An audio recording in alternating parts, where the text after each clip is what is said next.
Welcome to A Conversation with Colleagues. I'm Dr. Tonya Breland, and I am here with my colleagues, Jayda Pugliese and Tami Lunsford. All of us are Milken Award winners from three different states. I'm from the state of New Jersey, Jayda is from the state of Pennsylvania, and Tami is from the state of Delaware. And we want to just talk a little bit about education and our experience in education and what kind of brought us to where we are today and what really brings us joy about this profession. And so I'll share a little bit about myself.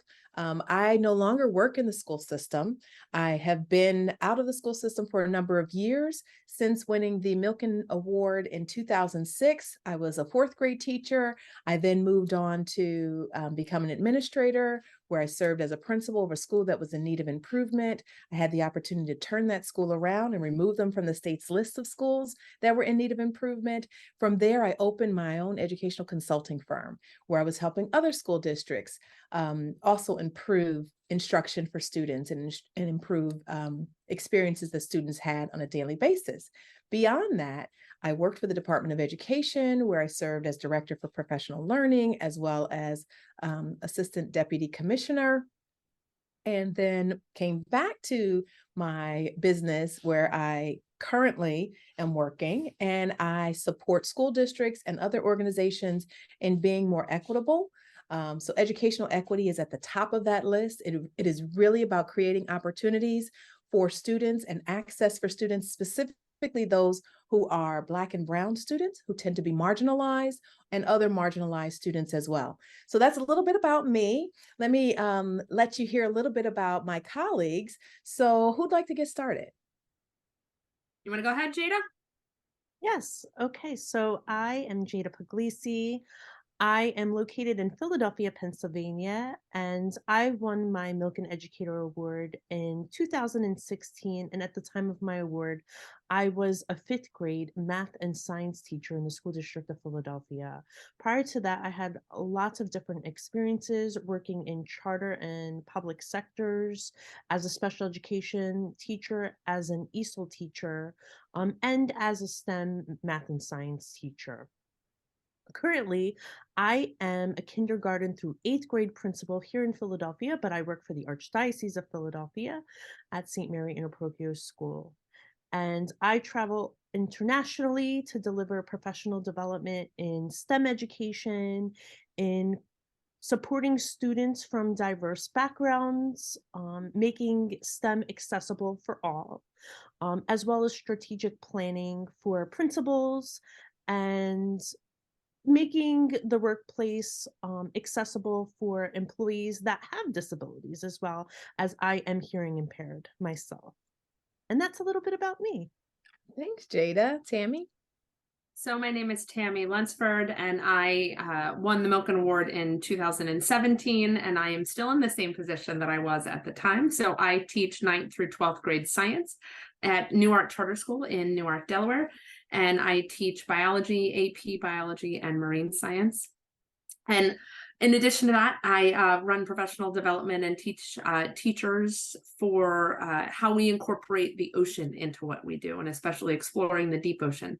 So a lot of what I do on the side is some consulting work for the National Oceanic and Atmospheric Administration, and helping teachers and students bring the ocean and the excitement of the ocean into their classroom. Awesome. So I love hearing about both of your stories and just kind of what you're doing right now, but I'd love to hear a little bit more about what brought you into education in the first place. So, when I think about wanting to be a teacher, I was in first grade when I knew I wanted to be a teacher. Now, someone talked me out of it at some point, and I kind of went a different direction, but I came right back to the thing that I loved. I'd love to hear more about your experiences. When did you know you wanted to be a teacher? So I guess I'll start this one. So my mom was a teacher. My mom was my teacher when I was in elementary school. She was the art teacher in the school where I attended an elementary school. And I was pretty sure I didn't want to be a teacher. I saw how hard my mom worked, and I just wasn't sure that it was for me. Mm-hmm. Plus, she was an artist, and I am a science person. And so I just couldn't quite figure out how to make that jive for myself. But in graduate school, I was studying marine biology, and a friend convinced me to take buckets of live organisms into 7th grade classrooms once a month. And I realized pretty quickly that it was just absolutely joyful, that the looks on students' faces as they saw the world around them in a different way, and being able to explore that with them and help others find the joy in science that I always had. That was pretty clear to me that that's where I wanted to be. Like you, Tonya, there were some bumps along the road where I tried other things and just kept coming back to it. And I've been a high school teacher now for quite some time. That's awesome. And I'm sure the students really appreciate your commitment to being there every year. And science is so important. And I think that it sounds like what you do is you just make it exciting for them. That's my goal. I think that if you love what you do and if you love what you're teaching, it makes such a difference. And so it rubs off on the kids, because if you don't like what you're doing and you're not interested in what you're talking about, the kids know it, and they don't have the same energy. The topics I love more than other topics. The room just feels different, I think. Yeah. What about you, Jayda? What brought you into teaching? Were you inspired by a teacher like Tammy's mom? It's interesting because my background is a little bit differently. My parents, neither one of them had graduated from high school. So education, although it was valued by my parents, they never were able to finish high school themselves. And I was the first in my family to graduate from high school and college. And I feel that I went into education because of my disability. I am profoundly hearing impaired, and I found out that I was going deaf when I was in the 5th grade, and my teachers really supported me through that very impactful time in a person's life where you're in middle school, you're already transitioning, trying to prepare for high school, and I'm hit with this really big information that I'm just going to progressively become more deaf as I get older. And at the time,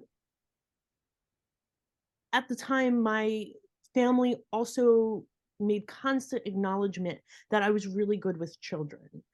And as I got into high school, I realized that this was a career that I wanted to go into. And specifically, I started out in special education because I wanted to work with students that were like me, that struggled in school because of my disability, but I still had the capacity and the drive. I just needed a little bit of extra support. And that is how I stepped into education, being that person to provide that extra support for students like me that always felt a step behind. And as I got into education and I realized, okay, I'm in special education, I realized how passionate I was about math and about science and about wanting to teach that to students. And the progression happened so organically and naturally that I was able to just switch from one section to another because I'm still supporting students that always felt that step behind, but now just being subject specific. And I feel that in this role as a principal, I still get to be able to do that. I still get to be able to be that support for students. Sure. And that's how I am in education. Yeah. Wow. That's so that I really applaud you for, pushing through what some people may see as an obstacle.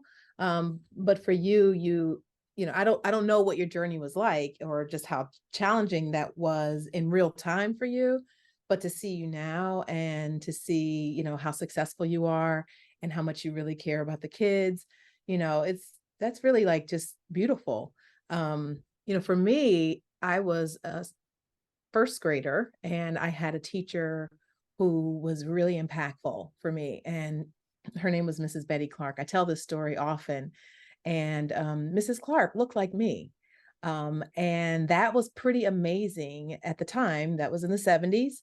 And this particular school district in Illinois where I was, there was a big push for diversifying the teacher workforce, kind of like what we're doing right now in our state and probably many states, really trying to diversify the teacher workforce. So I was privileged to have a kindergarten and a first grade teacher who were both Black. And that was pretty amazing. But it was that first grade teacher who really made an impact because it was during the time that my parents were divorcing. And so I was going through like, personal challenge. And although I didn't have the words to express it, there was something about her that must have known that I needed to be kept close. And as an adult, I had an opportunity to find her and thank her because she was the inspiration for me wanting to be a teacher. The way that she made me feel in her classroom, which was like, like I was the only kid there. I know I wasn't, but I felt like I was. She just made me feel very special and valued. And just my love of learning really blossomed in her classroom. And so she was the reason why I wanted to become a teacher.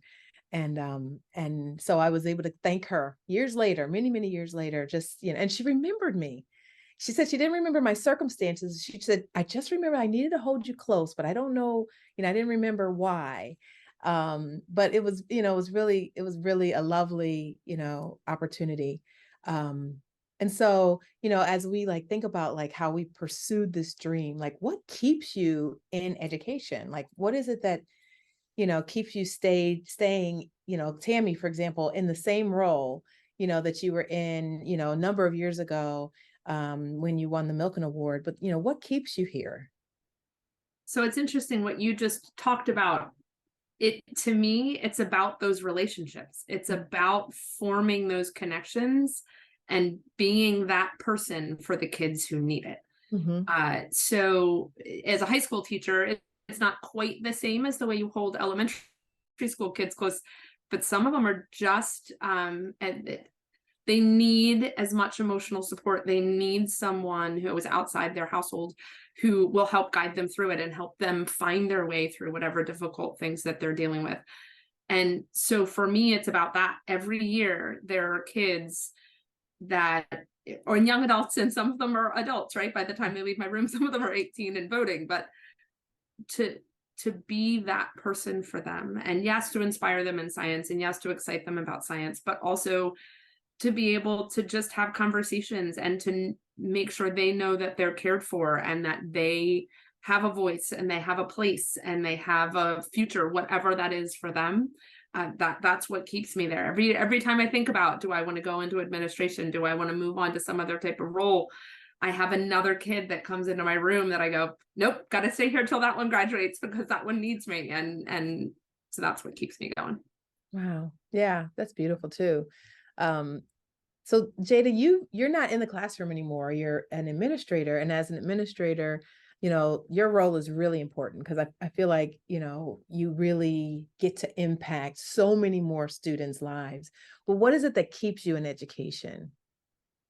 It's the same thing that Tami said. It's the relationships, but for me, it's an added layer of also wanting to be a champion for the teachers. Sure. Because I love building relationships with students. That's what keeps me wanting to always remain in the classroom. It's what you're there for. It's to build those relationships, see our students be successful, see that light bulb go off, finally break those barriers down to make them feel loved and wanted and know that we care about them deeply and at levels that we sometimes just cannot even vocalize. We want to see our students succeed. When you step into administration, I felt all of that, but with the added layer of wanting to be a champion for teachers, because sometimes when we're educators, the politics and the involvement of administration becomes really hard to express ourselves the way that we want to do in the classroom. And not all administrators are this way, but sometimes we feel suppressed to be able to build those relationships with students at the level that we want to. And so I knew stepping into an administration, I really wanted to be a champion for the teachers and help them constantly remember why they went into the profession, because they have really difficult days. They're managing stresses from students. They're managing stresses from their home life. They're managing wanting to always know the latest practices, and all those stresses compound and sometimes help them forget why they're here. And it's my role to remember help them remember why they're here. Right. And I feel that's the greatest importance that I have, is keeping teachers remembering their joys and remembering their whys. At the end of the day, it's their relationships to build with students now. It's not mine, but I can support them and help them remember their purpose. That's so important.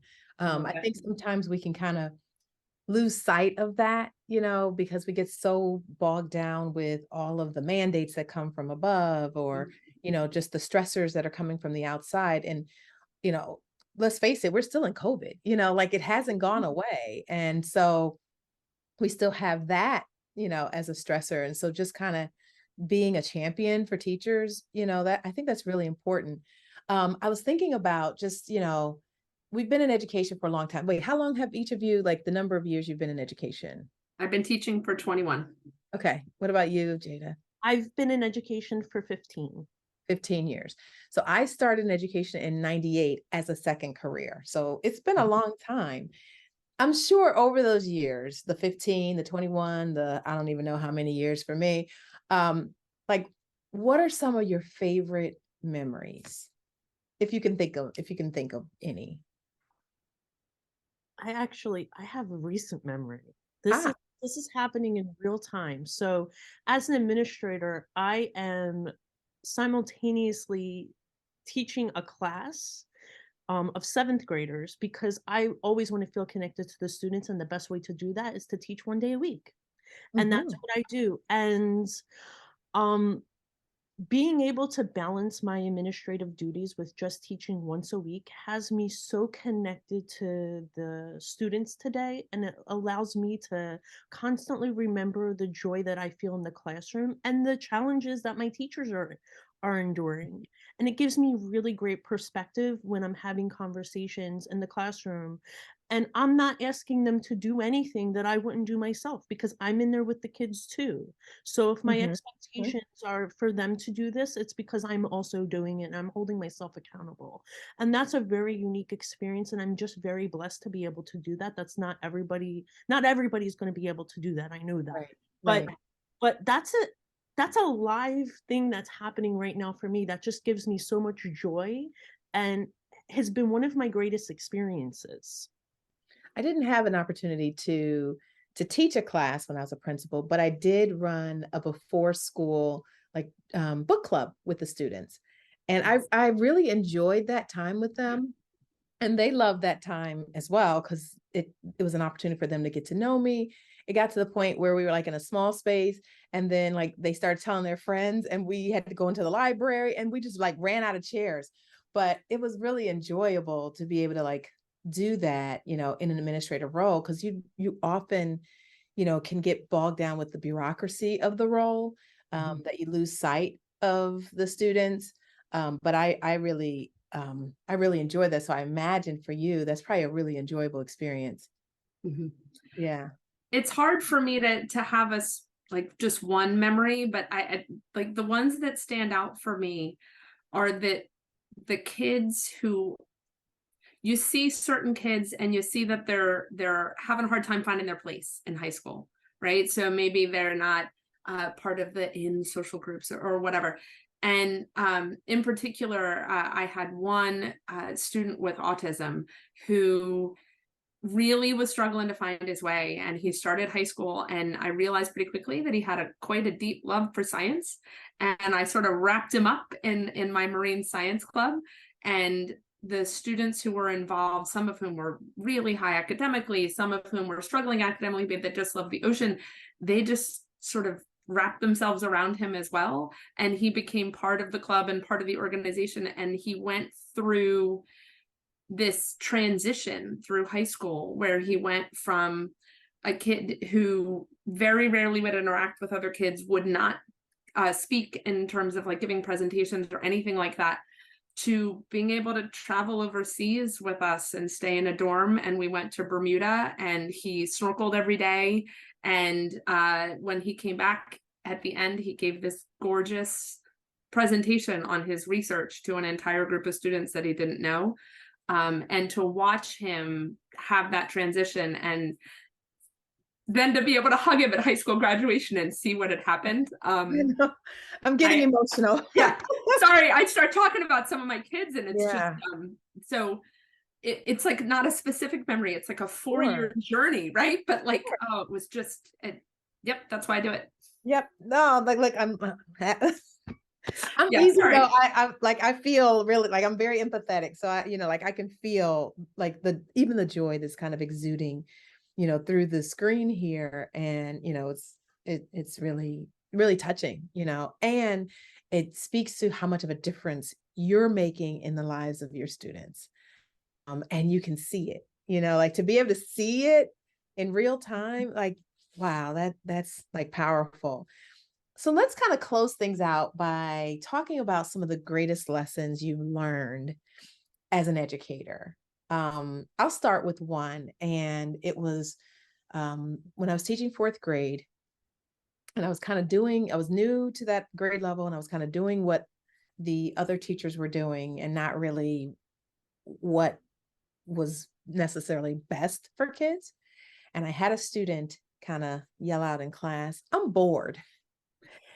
And while I was offended and even, said something to the student about her outburst, it was her outburst that caused me to really reflect and redo everything that I was doing in that classroom and depart from whatever everyone else in the building was doing.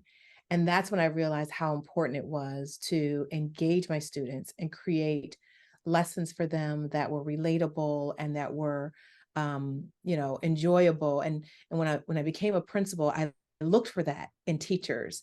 I wanted to walk into a classroom and see what I call butts in the air, which ultimately was not kids sitting in rows like this, but really kids who were fully engaged in the learning. That's when you're doing a great job, because kids are like in. And that student, she has no idea. She's a fully grown adult at this point. She has no idea the impact that that her 2 words, "I'm bored," did for me as an educator. It completely changed how I did what I did, and even influences what I do now when I work with teachers and educators. So that's my story. What would you say is some of the greatest lessons that you learned as an educator?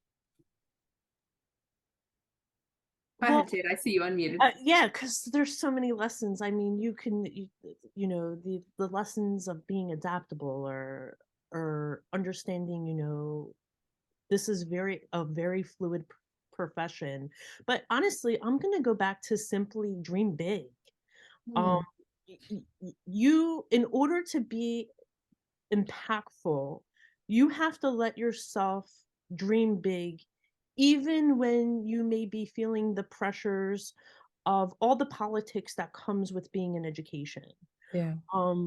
Let yourself be creative with dreaming big and know that you may not be able to do everything you want, but you're dreaming big for your kids. And if you dream big, then they dream big.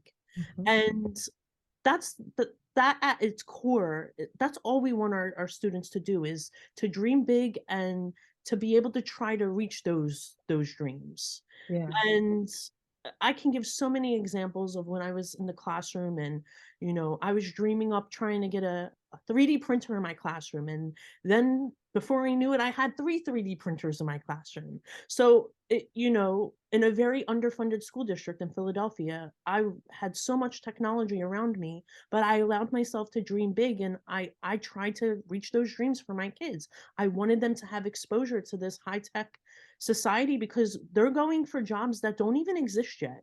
So I wanted to be able to prepare them for that. And I think that that's the biggest thing is just pushing them constantly to dream. Yeah, that's good. I love it. I love it. To me, you guys said so much that I would have said, but I think the other part of it is don't underestimate the value of joy in relationships. That you shouldn't be bored, and they shouldn't be bored, right? So it changes every day. What we do isn't easy. If it's easy, you're doing it wrong.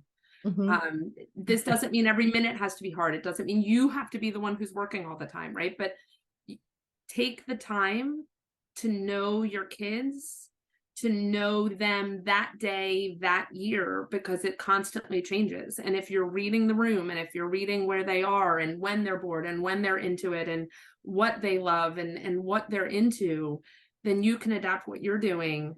And it'll bring them more joy, which will bring you more joy, because if they're enjoying it, then your job becomes much more engaging for yourself and much more fulfilling for yourself, and easier because you're not having to fight through it. Instead, you get to joyfully experience it together.